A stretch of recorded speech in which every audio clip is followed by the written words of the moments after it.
So good morning all. In today's lecture, we will continue the same question, internal sources of data. Data sources च्या ज्या दोन methods आहेत, internal sources आणि external sources. Internal sources म्हणजे आपण काय बघितलं होतं, those data available within the organisation. Okay, जो डेटा ऑर्गनायझेशन मध्येच आपल्याला अवेलेबल होणार आहे फ्रॉम व्हेरियस सोर्सेस. आणि मग ऑर्गनायझेशन मधले कोणते सोर्सेस आहेत हे आपण ह्या क्वेश्चन मध्ये लर्न करत होतो. इन शॉर्ट थोडंसं रिपीट करू आपण. Internal sources of data, if available internal secondary data may be obtained with less time, effort and money than external data. म्हणजे आपण काय बघितलं होतं की एक्सटर्नल डेटा कलेक्ट करण्यासाठी आपल्याला काय होणार आहे, बराच टाइम जाणार आहे, आपले इफोर्ट जाणार आहेत किंवा मनी स्पेंड होणार आहे as compared to the secondary data in internal आपण काय करू शकतो, here we can easily collect from internal sources. मग ते इंटरनल सोर्सेस कोणते आहेत बघा. फर्स्ट बघितला होता आपण accounting sources. So these give so much information which can be used by the marketing researcher. They give information about the internal factors. मग हे जे काही अकाउंटिंग सोर्सेस आहेत त्यामधून आपण काय करू शकतो, we can easily find out a specific information regarding our research object. आणि आपला रिसर्च ऑब्जेक्टिव्ह काय आहे त्या पॉइंट ऑफ व्ह्यूने आपण काय करणार आहोत, तर अकाउंटिंग सोर्सेस मधून, अकाउंटिंग डिपार्टमेंट मधून we can easily collect huge on number of data in a specific manner. Then sales force report. मग त्याच्यानंतरचा आपला दुसरा सोर्स होता, माईक कोणाचा तरी ऑन आहे, जरा ऑफ करा.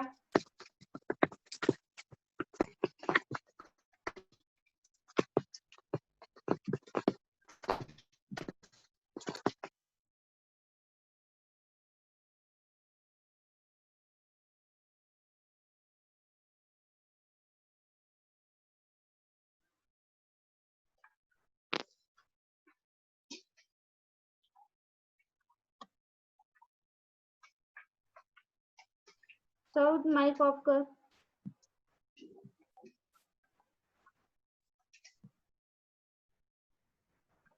ओके, कंटिन्यू करू आपण. पॉइंट नंबर 2 हे ऍड होत आहे तोच अजून कंटिन्यूअस आहे. So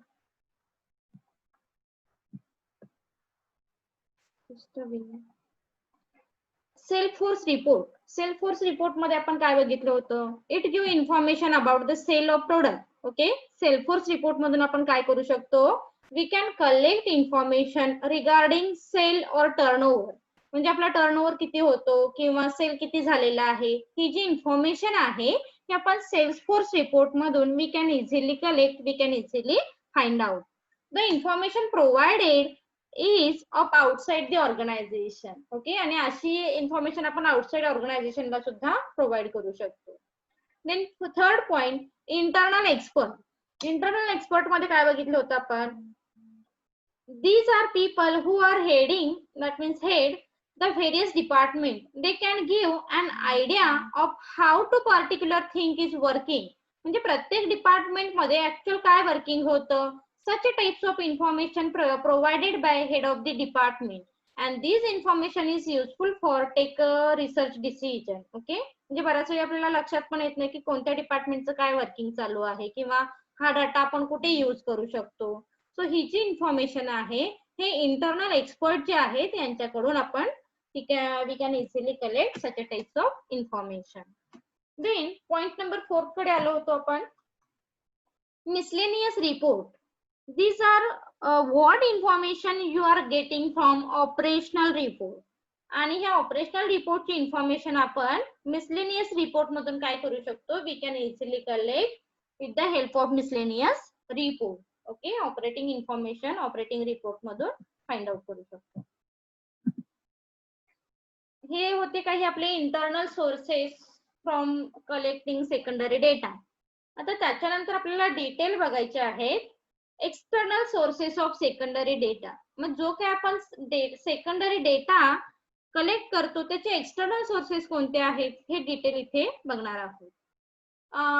External source are sources which are outside the company in a large environment. आणि जेव्हा आपण ऑर्गनायझेशनच्या बाहेर जाऊन बघतो तेव्हा बरेच असे सोर्स आहेत. ह्या सोर्स मधून we can easily collect huge or number of data regarding our research objective. So collection of external data is more difficult because the data have much greater variety and the sources are much more numerous. आणि जरी आपल्याला data ते huge किंवा number of data आपण collect करत असलो तरी सुद्धा जी सोर्सेस आहेत हे मात्र खूप सारे आहेत आणि बऱ्याच सोर्सेस मधून डेटा कलेक्ट करणं थोडंसं कसं होणार आहे तर डिफिकल्ट हे होऊ शकतं. So here collection of external data is more difficult. Difficult का म्हटलेलं आहे कारण जे सोर्सेस आहेत हे खूप सारे आहेत आणि यामधून मिळणारा डेटा हा न्यूमरियस फॉर्म मध्ये आपल्याला कलेक्ट करावा लागतो. That's why here said it is very difficult for collecting such a types of data. मग याचे मेथड्स कोणते आहेत बघा एक्सटर्नल मध्ये. फर्स्ट आहे गव्हर्नमेंट पब्लिकेशन. आता गव्हर्नमेंटचं पब्लिकेशन एकच नाहीये, खूप सारे पब्लिकेशन आहेत आणि यामधून आपल्याला डेटा हा कलेक्ट करावा लागतो. सो ते पब्लिकेशन आपल्याला थोडेसे डिटेल बघावे लागतील.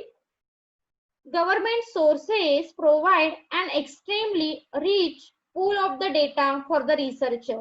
In addition, many of these data are available free of cost on internet website. म्हणजे बराच जर तुम्ही बघितला तर हा गव्हर्नमेंटचा डेटा बऱ्याच वेळी फ्री ऑफ कॉस्ट मध्ये आपल्याला मिळतो पण त्यांचं काही स्टँडर्ड आहे. त्या स्टँडर्ड फॉर्म मध्ये मात्र त्यांनी तो डेटा काय केलेला असतो तर मेंटेन केलेला असतो. म्हणून तो काय म्हटलं जातो it is very difficult to for understanding. तो एक अंडरस्टँड करण्यासाठी थोडासा डिफिकल्ट सुद्धा आपल्याला जाऊ शकतो. तर त्याचे सोर्स दिलेले आहेत परत पुढे की गव्हर्नमेंट आपण गव्हर्नमेंट डेटा कुठून कलेक्ट करू शकतो. These are number of government agency generating data. First आहे register general of India. Register general of India काय करतायत बघा हे. It is an office which generate demographic data. म्हणजे ज्यावेळी आपल्याला डेमोग्राफिक डेटा कलेक्ट करायचा आहे तर मी काल सांगितलं होतं तुम्हाला मला काय करायचंय रत्नागिरी जिल्ह्याचा डेटा कलेक्ट करायचा आहे होल अख्ख्या. तर मी प्रत्येक ठिकाणी जाऊन डेटा कलेक्ट करू शकते का? नक्कीच नाही. तर अशा वेळी मी जो सेकंडरी सोर्स यूज करणार आहे this is called the government publication and we prefer Registrar General of India. So it includes detail of the gender, age, occupation, etc. आणि ह्या रजिस्ट्रार जनरल ऑफ इंडिया मध्ये आपल्याला कोणता डेटा कलेक्ट करता येऊ शकतो तर डेमोग्राफिक डेटा जो आहे we can easily collect with the help of registrar general of India. मग यामध्ये एज असेल किंवा जेंडर असेल ऑक्युपेशन असेल असा डिटेल डेटा आपण इथे कलेक्ट करू शकतो. Is it clear? Yes. Okay. Yes. त्याच्यानंतर आहे सेंट्रल स्टॅटिस्टिकल ऑर्गनायझेशन. काही सेंट्रल स्टॅटिस्टिकल ऑर्गनायझेशन पण आहेत त्या काय करतात तर न्यूमरिकल फॉर्म मधला डेटा पब्लिश करतात. So these organisation publish the national account statistic. म्हणजे स्टॅटिस्टिकल फॉर्म मध्ये असणार आहे हा डेटा. मग त्यामध्ये ट्रेंड येऊ शकतात, काही सेव्हरल इयर असू शकतात, ग्रोथ रेट कसे आहेत, म्हणजे बऱ्याच वेळी काय म्हटलं जातं माहितीये इकॉनॉमिक्सचे जे थिसेस होतात ना पीएचडी थिसेस हे सेंट्रल स्टॅटिस्टिकल ऑर्गनायझेशन मधून त्यांना डेटा हा कलेक्ट करावा लागतो. So these organisation publish the national account statistic. It contain estimate of national income of several year, then growth rate of major economic activity, annual survey, etc. Okay म्हणजे अशाशी related जो data आहे हा काय होणार आहे तर सेंट्रल स्टॅटिस्टिक. एक minute अजून ऍडच होत आहे student.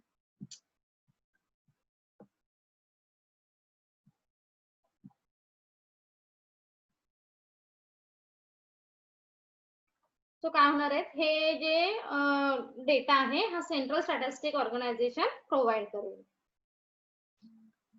So it give information about the total number of workers employed, production unit, material used and value added by the manufacturer. म्हणजे ह्या ज्या ऑर्गनायझेशन आहेत सेंट्रल ऑर्गनायझेशन ही कोणती इन्फॉर्मेशन प्रोव्हाइड करते so number of workers employed म्हणजे प्रत्येक आता organisation मध्ये असेल किती नंबर ऑफ एम्प्लॉईड आहे, प्रोडक्शन युनिट कसे घेतात ते, मटेरियल कोणते यूज करतात. म्हणजे काही वेळा आपले जे इंडस्ट्रीजशी रिलेटेड रिसर्च असतात ना, त्यावेळी आपण ह्यांच्या अंडरचा डाटा यूज करू शकतो. थर्ड आहे director general of commercial intelligence. So this office operate from Kolkata. हे ऑफिस ऍक्च्युअल कुठे आहे तर कोलकातामध्ये त्याचं ऑपरेशन हे चालू असतं किंवा डे टू डे ऑपरेशन सुरू आहे.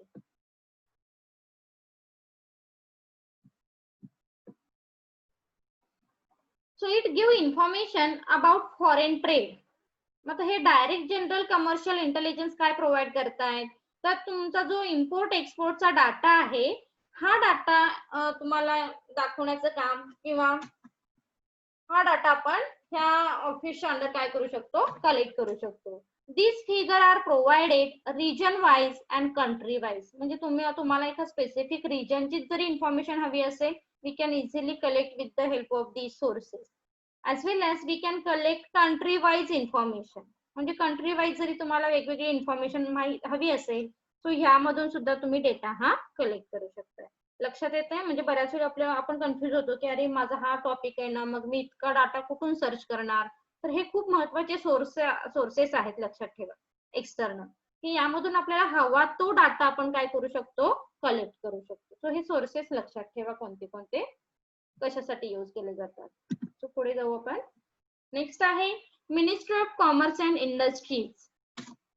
So this ministry through the office of economic adviser provide information on wholesaler price index. म्हणजे आता ह्या ministry of commerce and industry मध्ये काय असेल तर नावावरून लक्षात येतं आपल्याला की कॉमर्स आणि इंडस्ट्रीची इन्फॉर्मेशन इथे कलेक्ट केली जाऊ शकते. मग ती होलसेलर प्राइस इंडेक्सची असू शकेल किंवा पुढे अजून सांगितलेलं आहे दिस indicates may be related to the number of sector like food, fuel, power, food grain, etc. म्हणजे इंडस्ट्री आणि कॉमर्सशी रिलेटेड जी इन्फॉर्मेशन आहे we can easily collect with the help of ministry of commerce and industry. So it also generate all India consumer price index number for industrial workers, urban, non-manual employees, and cultural labor. Okay, so such a types of information we are conducting by Ministry of Commerce and Industry. Next आहे planning commission. Planning commission काय करेल मग आपल्याला it provide the basic statistic of Indian economy. आता जे काही planning असतात बघा त्याची इन्फॉर्मेशन आपल्याला ह्या इंडियन इकॉनॉमिक मधून किंवा प्लॅनिंग कमिशन मधून आपण काय करू शकतो here we can easily find out. Reserve bank of India. तर रिझर्व्ह बँक माहिती आपल्याला काय करते तर करन्सीशी रिलेटेड जी इन्फॉर्मेशन आहे सो ही आपण रिझर्व्ह बँक ऑफ इंडियाच्या वेबसाईट वरून काय करू शकतो कलेक्ट करू शकतो.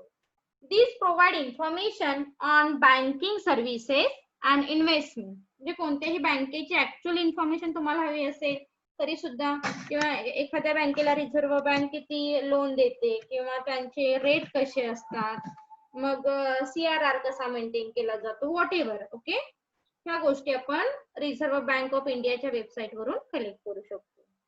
Then RBI also prepare currency and financial report. आणि त्यांचं फिनान्शियल रिपोर्ट सुद्धा तुम्हाला इथे त्यांच्या वेबसाईट वरून बघायला मिळू शकतो की ते ऍक्च्युअल कसे त्यांचा रिपोर्ट प्रिपेअर करतायत आणि त्यांची ऍक्टिव्हिटी अशा बऱ्याच गोष्टी ह्या रिपोर्ट मधून आपल्याला क्लिअर होतात. So this is the secondary sources. अजून यामध्ये बरेच डिटेल आहेत. लेबर ब्युरो आहे, national sample survey, department of economic affairs, state statistical abstract. Labour bureau मध्ये काय असेल मग it provide information on skill unskill workers. National sample survey मध्ये काय असेल this is done by the Ministry of Planning and it's provide social, economical, demographic, industrial and agricultural statistics. Department of Economic Affairs मध्ये काय असेल it conduct economic survey and it also generate information on income, consumption, expenditure, investment, saving and foreign trade. State statistical abstract मध्ये काय असेल these give information on various types of activity related to the state like commercial activity, education, occupation etcetera. हे खूप detail आपण बघायला गेलो तर खूप सारे सोर्सेस आहेत, त्यामधून आपण वेगवेगळ्या टाईपची इन्फॉर्मेशन ही कलेक्ट करू शकतो रिगार्डिंग आवर रिसर्च ऑब्जेक्टिव्ह. लक्षात आले? गव्हर्नमेंट हे जे काही आता आपण बघितले हे सगळे गव्हर्नमेंट पब्लिकेशन सोर्सेस बघितले आपण. आता काही नॉन गव्हर्नमेंट पब्लिकेशन पण आहेत, त्यामध्ये काही फारसं आपल्याला डिटेल नाही जायचंय. तर कोणते आहेत? मग हे बॉम्बे स्टॉक एक्सचेंज असेल, नॅशनल स्टॉक एक्सचेंज असेल, स्मॉल इंडस्ट्री डेव्हलपमेंट बोर्ड असेल. ओके, सो ह्या सोर्सेस मधून सुद्धा आपण काय करू शकतो? इन्फॉर्मेशन ही कलेक्ट करू शकतो. क्लियर? येस. तो पुढचा पॉइंट महत्वाचा आहे हा, सिंडिकेट सर्व्हिसेस. सिंडिकेट सर्व्हिसेस मध्ये काय येतं बघा, आपण शॉर्ट त्यामधलाच पार्ट आहे ज्यामधून आपण इन्फॉर्मेशन कलेक्ट करू शकतो.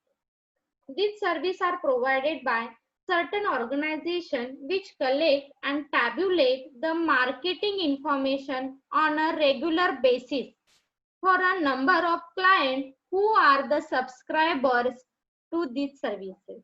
म्हणजे सिंडिकेट सर्व्हिसेसचं कामच आहे, त्या काय करतायत तर मार्केटिंगची इन्फॉर्मेशन तुम्हाला काय करतात? प्रोव्हाइड करतात. कोणाला प्रोव्हाइड करतात? ज्या कंपन्यांनी, ज्या ऑर्गनायझेशननी, ज्या एजन्सींनी त्यांचं सबस्क्रिप्शन घेतलेलं आहे अशाच ऑर्गनायझेशनना काय करतात? Syndicate services provide regular information regarding marketing activity. मग यामध्ये मार्केटिंग मध्ये कोणत्याही ऍक्टिव्हिटी ज्या आहेत, तुम्ही सबस्क्रिप्शन एकदा घेतलं ना, तुम्हाला हव्या त्या मार्केटिंगची इन्फॉर्मेशन ह्या सिंडिकेट सर्व्हिसच्या अंडर मिळू शकते. हा खूप महत्वाचा पॉइंट आहे, हा बऱ्याच वेळी शॉर्ट नोटला रिपीट होतो, syndicate service. So these service are useful in television viewing, movement of consumer goods, etc. This syndicate service provide information data from both household as well as institutions. In collecting data from household, they use 3 approach. मग त्याचे approaches दिलेले आहेत. Survey, mail diary panel and electronic scanner services.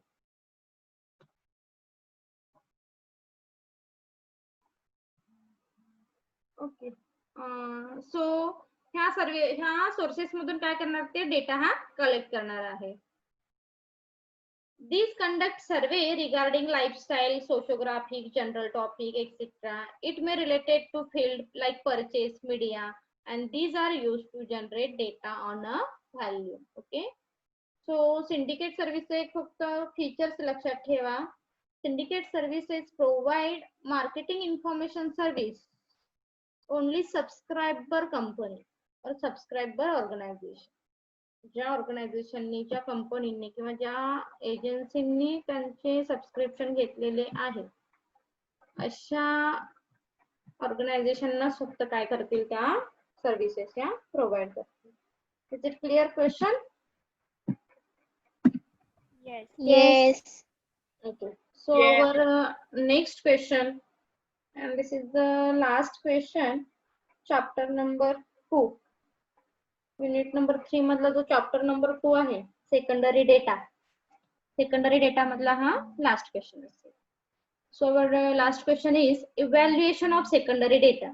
जो आपण data collect करणार आहोत, analyse करणार आहोत, हा डेटा आपण कसा कलेक्ट करतो किंवा त्याचं इव्हॅल्युएशन कसं करायचं, हे काय करू शकतो आपण?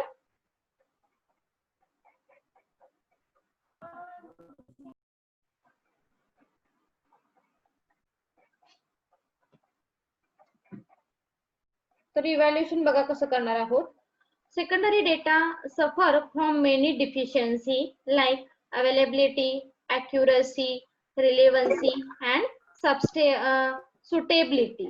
It also true that secondary data are collected by someone for some specific purpose. म्हणजे मला वाटतं आपण डिसएडव्हान्टेजेस मध्ये काही पॉइंट बघितले की सेकंडरी डेटा हा कोणी आपल्यासाठी तयार करून ठेवलाय का? हो, नक्कीच नाहीये. म्हणजे त्या रिसर्चरचं इंटेन्शन वेगळं होतं, त्याचं ऑब्जेक्टिव्ह वेगळं होतं, त्या पॉइंट ऑफ व्ह्यूने तो डेटा त्याने मेंटेन केलेला आहे. And we use like a reference, म्हणजे आपण तो रेफरन्स म्हणून काय करतो? यूज करतो किंवा आपल्या ऑब्जेक्टिव्हशी कुठेतरी तो रिलेट करतो आपण. And then we use the secondary data. Okay, ह्या गोष्टी लक्षात ठेवा. मग सेकंडरी डेटा जेव्हा आपण कलेक्ट करतो किंवा जेव्हा यूज करतो तेव्हा त्याचं इव्हॅल्युएशन करणं फार महत्वाचं आहे.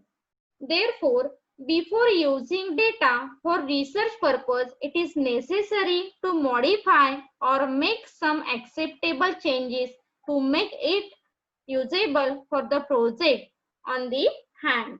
Therefore, secondary data should be used with carefully evaluated and scrutiny. आणि त्या डेटाचं स्क्रुटिनी होणं, त्याचं इव्हॅल्युएशन होणं, केअरफुली अनालिसिस होणं महत्वाचं आहे before using such a types of data. लक्षात येत आहे? आणि ह्याच्यावरती खूप रिस्ट्रिक्शन का आहेत सांगते, कारण तुम्ही कोणताही म्हणजे मला काय करायचं, एक डेटा सेकंडरी डेटा यूज करायचा आहे, so I can't use as it is data in my research work. लक्षात ठेवा, तुम्ही कोणत्याही डेटाचं कॉपी पेस्ट तुम्ही तुमच्या रिसर्च मध्ये नाही करू शकत. तर फर्स्ट ऑफ ऑल त्याचा रेफरन्स तुम्हाला इथे द्यावा लागणार आहे की तुम्ही कोणत्या रिसर्च मधून हा डेटा कॉपी केलेला आहे, किंवा त्या रिसर्चचं म्हणजे त्याचं काय म्हणतो आपण, तो इयर असेल, त्या ऑथरचं नेम असेल, त्याच्या टॉपिकचं नेम असेल. हा जर रेफरन्स तुम्ही दिलात तरच तुम्ही तो डेटा यूज करू शकता. First thing. The second thing, तुम्ही ऍज इट इज कोणताही डेटा नाही घेऊ शकत. तो डेटा तुम्ही रीड करा आधी, आणि रीड केल्यानंतर तुम्हाला काय वाटतं त्या डेटाबद्दल आणि त्यामध्ये काय थोड्याशा हे आहेत, निगेटिव्हिटी आहे, तुम्हाला तो मॉडिफिकेशन का करावासा वाटतो, असा एक पॅरा तुम्हाला तुमच्या डेटामध्ये मेन्शन करावा लागणार आहे. So this is the scrutiny, this is the evaluation. So it must for before using the secondary data. So त्याचं इव्हॅल्युएशन कसं करायचंय बघा, पुढे दिलेलं आहे. फर्स्ट आहे the purpose of data collection. The intention behind data collection significantly influence the quality of secondary data. Quality, it's very must for using the secondary data.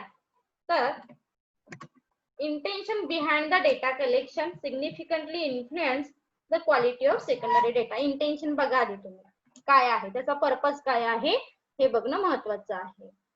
Data collected and published by political, social or business organization to promote their causes is biased and reflect their views of publisher. आणि म्हणजे बऱ्याच वेळा आपण जेव्हा data read करतो, तो analyse करतो, scrutinise करतो, त्यावेळी here we can easily find out the intention of research. Okay, so ह्या गोष्टी क्लिअर असणं महत्वाचं आहे की सेकंडरी डेटा जो त्या थर्ड पर्सनने यूज केला होता किंवा त्या रिसर्चरने यूज केला होता, here we firstly clear the purpose of data collection. Okay, म्हणजे जेव्हा तुम्ही सेकंडरी डेटा यूज करताय त्याच्या आधी तुम्हाला त्याचा पर्पज हा क्लिअर असणं महत्वाचं आहे. Second point, organisation collecting data. An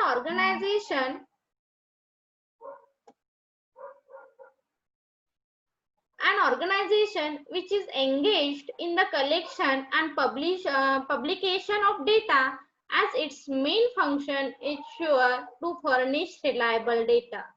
Organization exclusively doing data collection work has the ability and resources to procure data that those from which collect data occasionally. आणि नेहमी आपल्याला काय करावं लागतं, हा डेटा कलेक्ट करावा लागतो, तो अनालाइज करावा जातो, लाईक ऑकेशनल. म्हणजे आता फॉर एक्झाम्पल मी ठराविक पिरियड मध्ये सेल्स इन्क्रीज किंवा डिक्रीज ह्याचा डेटा कलेक्ट करते, म्हणजे तोच सेम जो सोर्स आहे किंवा तोच सेम डेटा आहे, we can't use the next time. Okay, कारण आपले ऑकेजन हे काय आहे, प्रत्येक वेळेचे डिफरंट आहे. सो ऑकेजन कोणता आहे हे तुम्ही काय करा, before using the secondary data we clear the intention और we clear the occasion of such types of data. Third point, methods of data collection. Before using secondary data researcher should ask a question. म्हणजे तुम्हाला जेव्हा secondary data collect करायचंय तेव्हा तुमच्या आधी दोन question clear असले पाहिजे. पहिला क्वेश्चन कोणता आहे, how was the information collected. How, कशा पद्धतीने ती इन्फॉर्मेशन कलेक्ट केलेली आहे हे क्लिअर असणं महत्वाचं आहे. आणि हे आपण कशावरून फाइंड आउट करतो, तिथे रेफरन्सेस दिलेले असतात बघा. म्हणजे कोणताही जर तुम्ही एखादा रिसर्च पेपर बघितला असेल तर त्याच्या खाली त्याचे रेफरन्सेस असतात. So here we cross check the references and such types of information. म्हणजे त्याने एक पॅरा दिलाय, त्या पॅराच्या अंडर त्याने नंबर 1 टाकला, इथे नंबर फर्स्ट, आणि तिथे रेफरन्स मध्ये त्याने जो नंबर फर्स्ट टाकलेला आहे त्याचा रेफरन्सेस तुम्ही काय करू शकता, क्रॉस व्हेरीफाय करू शकता, त्याने तो डेटा कसा कलेक्ट केलेला आहे. Second thing, what was the method use in obtaining the data, आणि त्यांनी कोणती मेथड ऑब्टेन केलेली आहे डेटा कलेक्शन साठी. That means the primary data, that means the secondary data. Under the primary data मग परत त्याने काय यूज केलंय, क्वेश्चनायर यूज केले, डेप्थ इंटरव्ह्यू यूज केलेला आहे, की टेलिफोनिक इंटरव्ह्यू प्रेफर केलेला आहे, what ever it may be, जे काही असेल ते, तो मात्र इथे तुम्हाला क्लिअर असणं महत्वाचं आहे before using the secondary data. So the quality of secondary data is closely related to the method employed for collecting the data. लक्षात ठेवा, हे खूप महत्वाचं असेल. It's very important thing. Secondary डेटाची क्वालिटी ही कशावरती डिपेंड्स असणार आहे, त्याने कोणत्या मेथडने त्याचा डेटा कलेक्ट केला होता. मग त्याने सुद्धा फक्त कॉपी पेस्ट केलेला आहे का सेकंडरी डेटा, का काही प्रायमरी मेथड सुद्धा यूज केलेले आहेत, ह्या गोष्टी मात्र तुम्ही काय करणं, चेक करणं, व्हेरीफाय करणं महत्वाचं आहे before using the secondary data. It is better to refers the original sources of secondary data then obtain it from magazine or newspaper. म्हणजे हे सुद्धा आपले सेकंडरी सोर्सेस आहेत म्हणतो आपण, external sources, magazine, newspaper, book, journal, article, PhD thesis, MPhil dissertation, यामध्ये तो data cross verify करणं गरजेचं आहे. म्हणजे आता मी तुम्हाला सांगितलं की त्याने काय केलंय, की ह्या एका मॅगझिनचं नाव टाकलं, त्या मॅगझिन मध्ये मी पेज नंबर 13 वरचा हा डेटा काय केलेला आहे, रेफर केलेला आहे. असा जर त्याने रेफरन्स दिला तर तुम्ही करा ना क्रॉस व्हेरीफाय की तो डेटा नक्की तिथला आहे का. जर तिथला नसेल तर तुमचा डेटा क्वालिटेटिव्ह आहे का हो सेकंडरी डेटा, नाही. कारण जर क्रॉस व्हेरिफिकेशन जर निगेटिव्ह येत असेल, रॉंग येत असेल, so the quality of data is not proper. लक्षात येत आहे. तर जेव्हा तुम्ही सेकंडरी डेटा यूज करताय तेव्हा हे फॅक्टर कन्सिडर करणं, हे फॅक्टर इव्हॅल्युएट करणं खूप महत्वाचं आहे. म्हणजे कोणताही डेटा मिळाला म्हणून तो कॉपी करणं, this is not your proper research work. Is it clear? Point number 2, 3. Yes. Point number 4, the period of information collected. The time period is an important consideration in the data evaluation process. Data collected over a long span of time may not be useful the present context. हे सुद्धा आपण आधी सांगितलेलं आहे की मी माझा आता जर ऑब्जेक्टिव्ह आहे की find out the consumer behaviour, आणि जर मी 10 वर्षापूर्वीचा डेटा रेफर करत असेल तर तो माझ्या रिसर्चला युजफुल होईल का हो? नक्कीच नाही होणार. No. आता कंझ्युमरचं behaviour it's depend on several factor. पूर्वीचं कंझ्युमर बिहेवियर हे फक्त प्राइस वरती डिपेंड होतं किंवा क्वांटिटी वरती डिपेंड होतं, डझंट मॅटर क्वालिटी. आत्ताच्या कंझ्युमरला तुम्ही विचारलं what we expect from seller, तर ते काय करतील, मला क्वालिटी हवी आहे, मला क्वांटिटी हवी आहे, मला रिझनेबल प्राइस हवी आहे, ऍज वेल ऍज अदर सर्व्हिस डायमेन्शन. म्हणजे त्यामध्ये मग तुमचं दुकान छान असलं पाहिजे, स्टोअर तुमचं अट्रॅक्टिव्ह असलं पाहिजे. We can easily attract such types of store. तुमच्या स्टोअर मधले एम्प्लॉईज हे छान कम्युनिकेट होणारे असले पाहिजे. हे सुद्धा कस्टमर सॅटिस्फॅक्शन वरती इम्पॅक्ट करतात. तुमच्या स्टोअर मधलं लेआउट प्रॉपर असलं पाहिजे. ह्या सगळ्या गोष्टी मॉडर्न कस्टमर एक्सपेक्ट करतायत. लक्षात येत आहे. ट्रॅडिशनल कस्टमर असे होते का? नाही. ते म्हणतात तुम्ही काहीही करा, तुमचं स्टोअर आतून मला माहित नाहीये कसं असायला हवंय, मला जे हवे ते प्रोडक्ट तुमच्याकडून मिळाले, आय एम सॅटिस्फाईड. सो हा जो डिफरन्स आहे हा मात्र आपल्याला कुठेतरी काय करावा लागतो, इव्हॅल्युएट करणं महत्वाचं आहे. Next point, consistency of information. To increase the value of secondary data, it is advisable to collect it from 2 or more sources. Ideal, the different sources should be supply the same information or help to the arrive at the same conclusion. आणि ज्या दोन sources मधून data तुम्ही collect करताय त्याचं conclusion same आहे का हे चेक करा. हे सुद्धा खूप महत्वाचं आहे. कारण एक डेटा कलेक्ट केलाय तो वेगळाच रिझल्ट देतोय, एक डेटा कलेक्ट केलाय त्याचा रिझल्ट वेगळाच आहे. So this is not a qualitative data. लक्षात ठेवा. सो ह्या गोष्टी कुठेतरी इव्हॅल्युएशन मध्ये तुम्ही करणं महत्वाचं आहे. Then general evidence.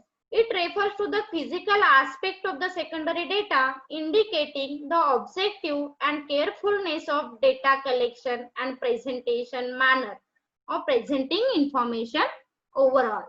So ह्या गोष्टी काय करा, जनरल एव्हिडन्स त्याच्याशी related here we can easily check. and other consideration. Other consideration मध्ये येईल मग secondary data is available for use without any legal or other restriction. Restriction आहेत का त्याला काही legal काही